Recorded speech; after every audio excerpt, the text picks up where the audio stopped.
If you are listening on audio, this is going to be a hard listen because this is a graphic episode. But if you're now listening on Spotify, we got the video added. We'll see you on the other side of the intro. Welcome back to another episode of Playbook of the Wealthy. My name is Dave Grant. My co-host is Heather Townsend. Today we're talking about investing, how you're going to be a better investor in 2026, and we're going to do it all through visuals and charts. This is going to be a fun one. We are hyped for this episode because we don't really get to use pictures that much. It sounds like we're in kindergarten. We just love the pictures. If you haven't been here before, our podcast is split into a number of sections. We're going to dive deep into content. We're going to tell you about ourselves personally and professionally, and we're also going to answer questions just in case you missed everything and you just like questions. Heather, you don't get to do it much. Let's dive in. All right. Why we put these charts together is if you've been listening for a while, you probably have come to find our investment philosophy. You might know it really well, but we're going to show you proof of where this investment philosophy comes from. It's not just in thin air. There is real data, and these graphics just prove why we're so passionate about the way we invest for our client. We are going to go through some slides. Slide number 1, we are talking about the top 10 companies by decade. We're looking at the S&P 500, and this is really recent data. This is going all the way from 85 all the way through to September 30th, 2025. There's not a lot that's the same. So, and what it's showing is in the S&P 500, who were the top 10 companies of that decade or that time period? And that's where Dave's saying it's like very few are the same. You can kind of see it in colors. Like by 2025, nothing is green. No, that's what you're saying. Green is 1985. If you're trying to track green all the way through, you've got some stragglers in 2015. And by the time you get to 2025, it's all new. And I actually want to talk about GE for a second. Yeah, go ahead. Because GE is the one that consistently, I think, shows up the most in this. Like, is the company that's probably the one in almost every bar. Mm-hmm. If you look at the chart of the ticker of GE, it is fascinating. So yes, obviously from the 1980s, it just goes and goes and goes. It kind of probably looks, I imagine if I put the NVIDIA chart, it looks very similar, right? So amazing just growth, just almost like vertical. And then it reaches its peak in about 2000. Mm-hmm. And then it just...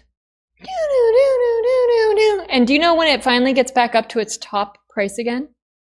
I don't. This year. It took 25 years. So I didn't do the math, but my point is, how would you like to lose 25 years of growth? That's terrible. That's worse than cash. Mm-hmm. Don't go into that too much yet. That's a later chart.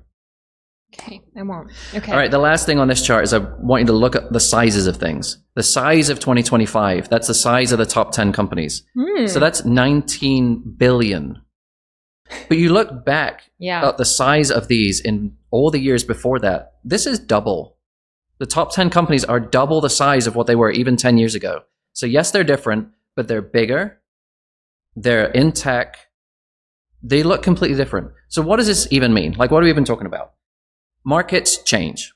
If you're stock picking, you're going to be your worst enemy because you're going to pick things that are going to just disappear and not become relevant in the next 10 to 15 years. And how are you going to know? Top dogs change. I'll put it in a fun way. The top dogs change. Mm-hmm. Like very rarely, like if you look at the statistics of, and again, I could be wrong. I do not have a crystal ball, but statistically, NVIDIA being at the top in 30 years is very unlikely. NVIDIA might not even exist in 30 years. That's the wild thing. I don't know. Again, I could be wrong, but like if you look at data, this is why stock picking doesn't work. And when do you know it's not the top dog anymore? How do you know? And then are you going to be able to sell it emotionally too? Oh, that's so the other one. It's just like, yeah. All right. All right, let's keep this moving. Chart number 2. Chart number 2. Okay, I'm flipping here. All right, we're looking at annual returns across a year. This is a fun chart to look at. Let's kind of frame it. Those charts that the bars that you're looking at going up, that's going to be the return that you're getting each year. So it's going to go positive or it's going to go negative. What you're looking at, those red dots, is how much that S&P 500 has moved in that year. So let's look at this in a simple way. Let's look at year to date. So it's going to be that last bar on the right-hand side of that chart. We're up 14. Yes, we're up 14 year to date, but we have been down negative 19 in this year. That's insane. We've had a 25% swing this year. Wait, 14 to 30, 33? Wait. I'm not good at math, Heather. I'm in the wrong job. I think it's 33%. But yes. 47% swing this year. Huge swing, though. It was down more than it's up. It's been crazy. So you look at some of these years, you got to buckle up. Well, that's investing in the stock market. You do not watch it every day if you have a good allocation, let's say, which is what we're hopefully going to prove you if you don't with this data today.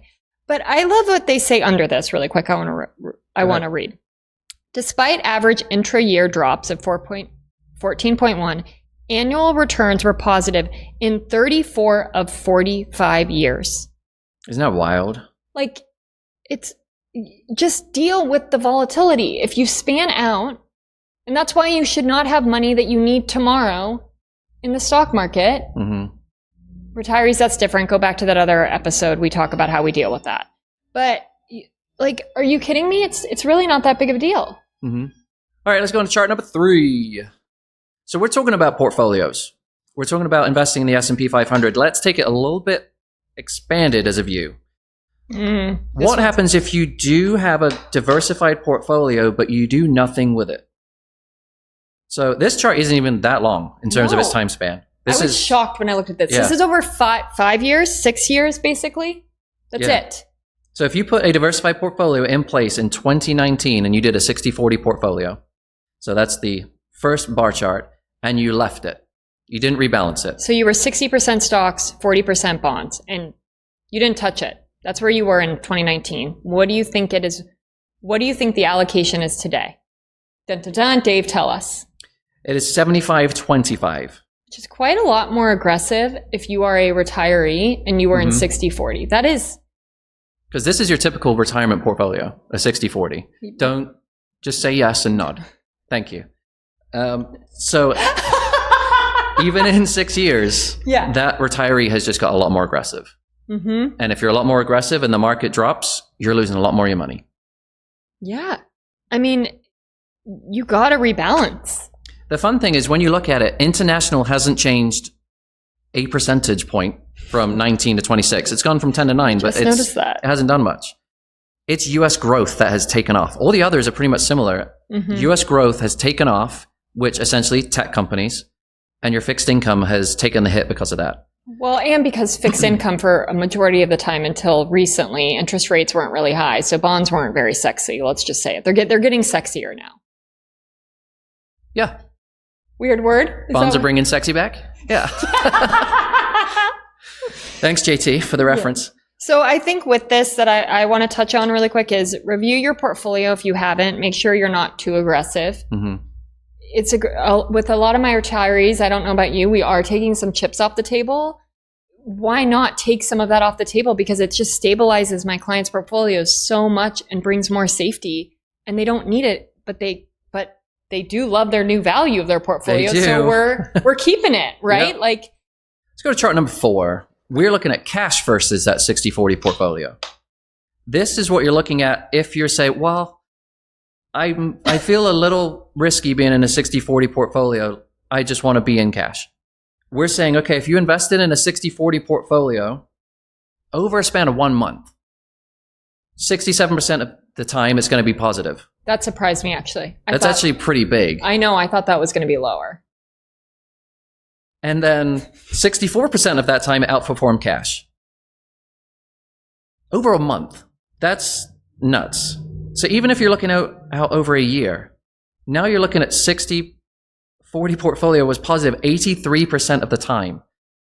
Usually if people are looking to invest and they're not sure, I would probably say if you need the money, keep it in cash. If you don't need the money, invest it, but we don't know what it's going to be in the short term. Long term, you're going to have a positive return, historically speaking. I mean, 5 years, it's 99%. Yeah. 10 years, it's 100. 15 years, it's 100. Like, well, that's because I just, in a speech I recently did, I was talking about cash. and we're going to do a whole episode on cash actually coming soon, but it's a guaranteed loss. That is, you want to lose, just hold cash for long term. Hello, there's this thing called inflation. Okay.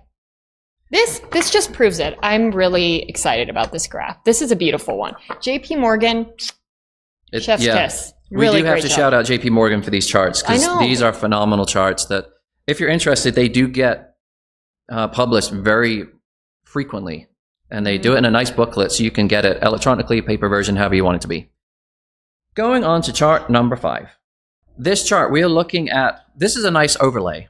This is what happens with international developed equities and how they perform with how the US dollar performs. Pretty much all of the time, it is an inverse relationship. When we see a decline in the US dollar, international performance goes up. Oh, and you're going to love the next chart. So this is a dangerous game to play, though. Like, if you are seeing that the dollar is starting to trend down and then you throw a whole bunch of money in equities, don't do that. This is just giving you an idea of, okay, if we're going to see a declining dollar for a long period of time, the international equity portion of your portfolio is going to do better. Chances are you may need to rebalance that if it does really well. But this is just giving you a clue of, okay, if the dollar is going to do really well, that might mean the international equities don't do well. It's that inverse relationship. They go back and forth. What I also find really interesting, I know we've felt it in our clients' portfolios, but international has not done well since what, 08? Oh, 08 to 25? It's, yuck. I mean, most people wanted to try to get out of international.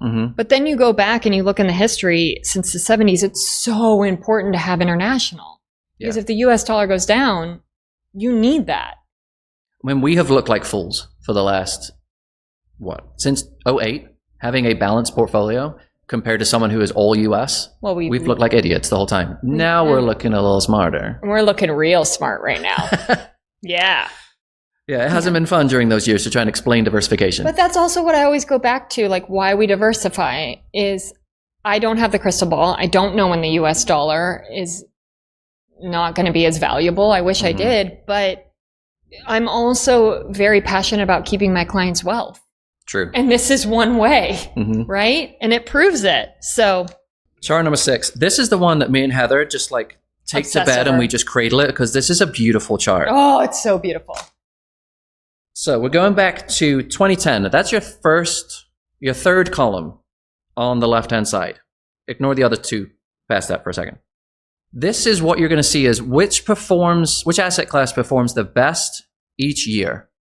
That's the top row. So the very top row is best performing per asset class. Between 2010 and 2015, it was a weird time. Real estate was on a tear.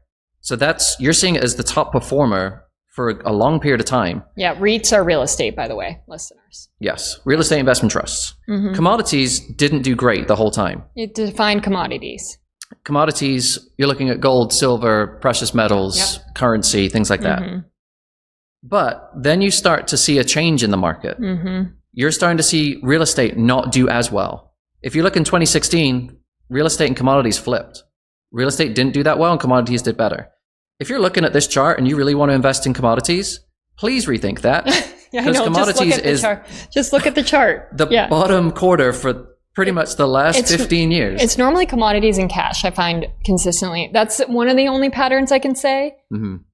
Normally how I go with clients who want to try to outperform the market or talk about asset class and being only in this asset class, I show up this chart and I go, try to find a pattern.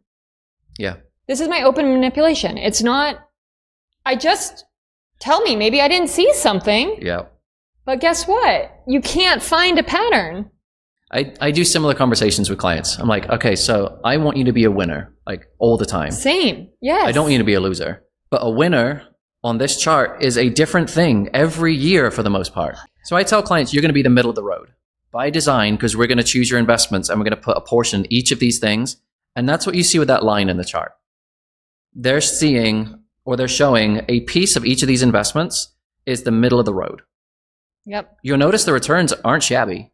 No, they're amazing. The other thing I want to point out is in this chart is what is at the top this year, Dave? What are the two top performing asset classes? Oh, please tell me.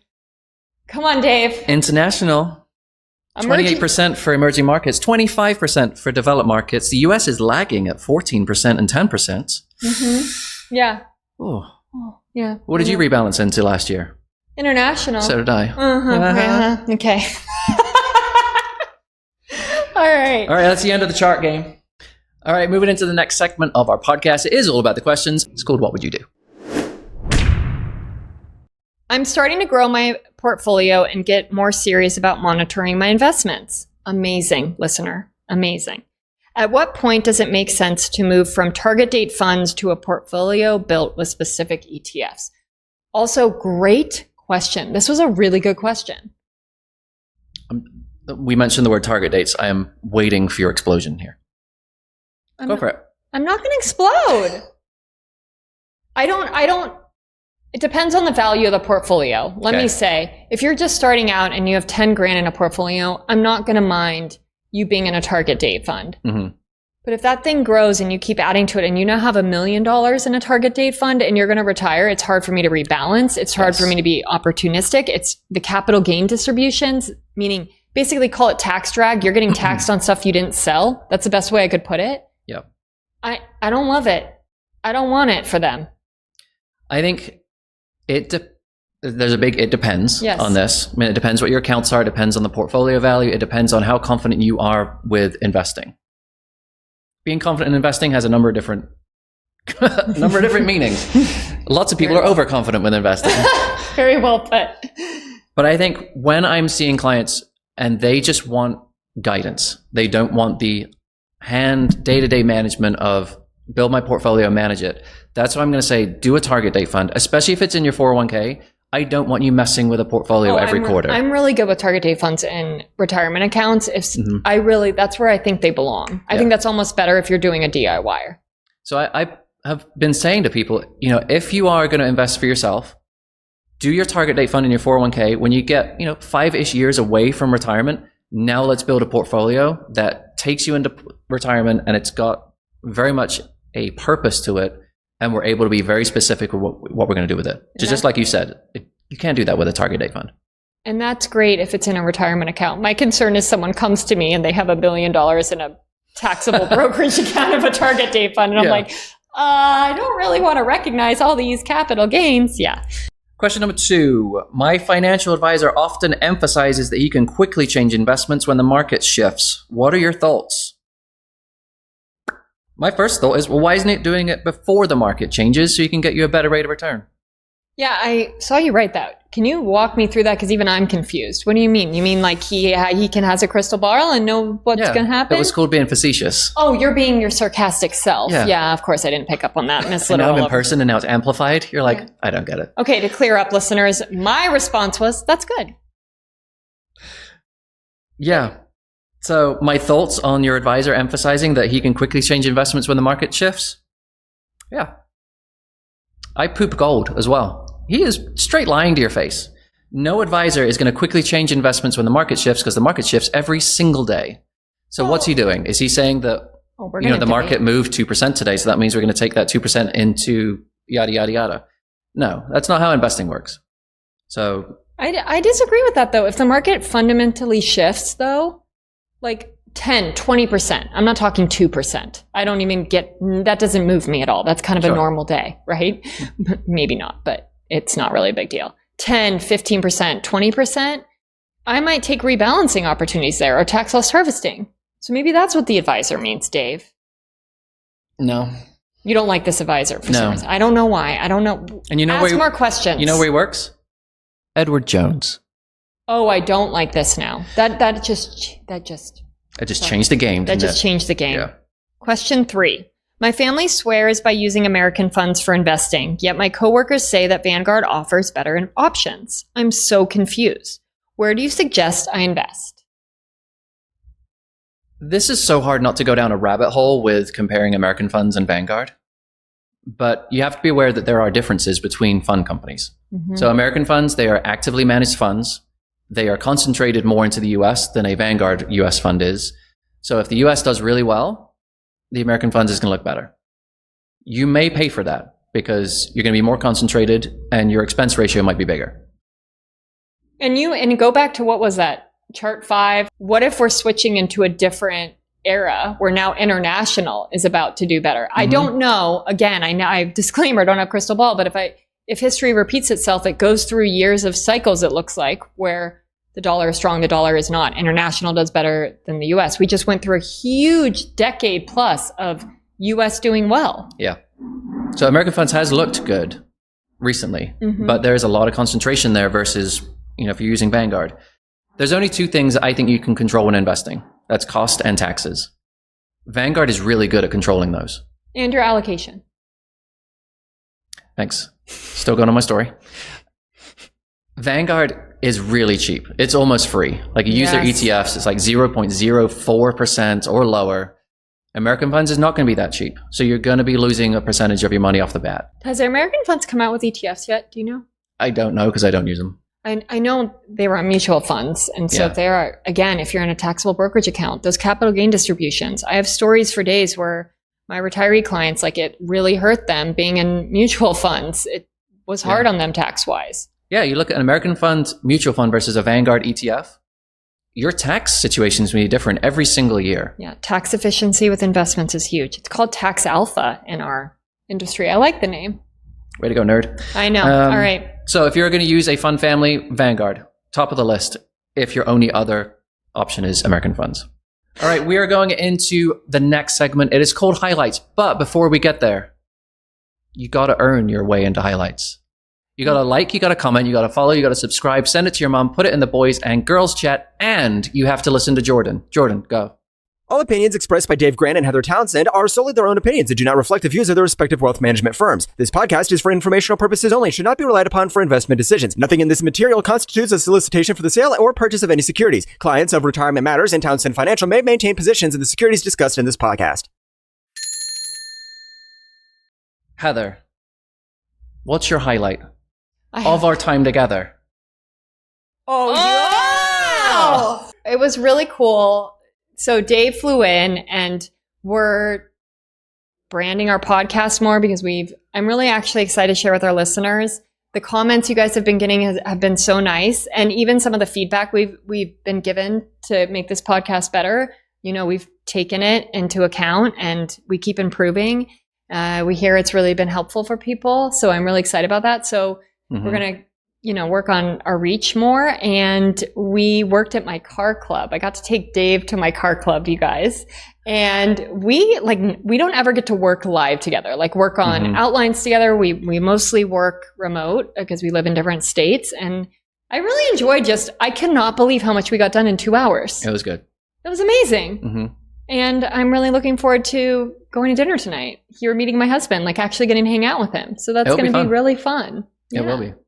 We'll get to trade stories about you and just share experiences. No. Oh my gosh, but listeners, something funny of a highlight. I made Dave go shopping because he picked a restaurant and I go, I did not pick a restaurant. You wanted to go to this restaurant. Of the other option, yes. Yes. So then I go, now you have a dress code. You have to go. And he has to go get a white shirt. And the client that is listening also, I agree on the polo. I do. Please go buy one for him. You have full permission. And we're going to try to make a bet where I win the bet. So he has to wear the polo. All right. Those are all my highlights. I think I did a good job. This episode is going in the can now. Well, my highlight of our time together, you're going to see this on our new website. Oh, yes. Heather and I. You are going to give the spoiler. It involves $40,000. That's it. That's all I'm giving you. $40,000 Heather and I did something with. If you want to see what it is, you're going to have to go to playbookotw.com when it gets launched. We'll let you know when. Okay. It was fun, though. All right. Thank you for listening to this episode of the podcast. If you listen to the audio version of this and you're very confused, please go watch it on YouTube. It'll make a lot more sense. The charts are really good, though. I would encourage you. It will make you a better investor. All right. If you listen to the audio version of this, check us out on YouTube. If you've only listened on YouTube, go listen to the audio version while you walk your dog. Or Spotify. Stop talking over my outro. You always forget Spotify with the videos. You can tell he loves YouTube, everyone. I'm still breaking the fourth wall because I'm waiting for her to stop talking. If you're walking your dog, don't watch the video. Listen to the audio. If you want to send us a question, you can do. It is at hello@playbookotw.com. And we'll see you next time. Toodles! Yeah! You did so good. Thank you. I like recording live so much better, Dave. It's so much better.